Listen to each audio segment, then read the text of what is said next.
After taking a chapter off, 1.5 sees the return of Time Pressure as the Dawn Brigade attempts to assist a trio of green units at the top of the map. Given that the green units are close to invincible, a more astute player might not be so worried.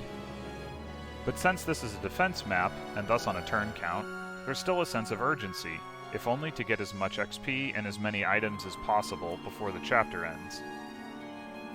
While I said that the green units are close to invincible, on hard mode at least, it's mathematically possible for Jill to die on the first turn, which is something the player has no ability to affect.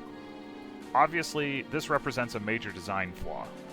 However, my own attempts at the chapter suggest that the enemies in range of Jill won't all attack her on turn 1.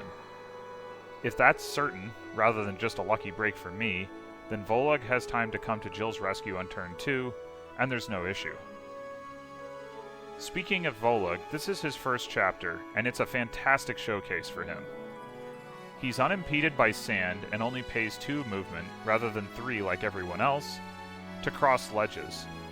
Combined with his 9 movement, this makes him dramatically more mobile than every other player unit, and allows him to move around between different skirmish areas in a way that no one else on the field can.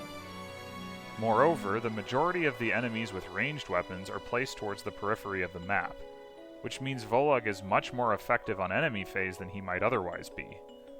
Without him, it would be incredibly difficult to save Jill or Zahark if they need it, or to get everyone in the Dawn Brigade up onto the central platform, especially if Soth is busy heading south to steal the Master Seal. Speaking of the central platform, while ledges were introduced in 1.2, this is the first chapter where the player gets the chance to make extensive use of elevation bonuses. It's a little unfortunate there aren't more enemies located directly south of the platform to snipe from above. But as it is, the player still gets plenty of opportunities to feel intelligent for leveraging the high ground and to train their weaker range units if they're so inclined.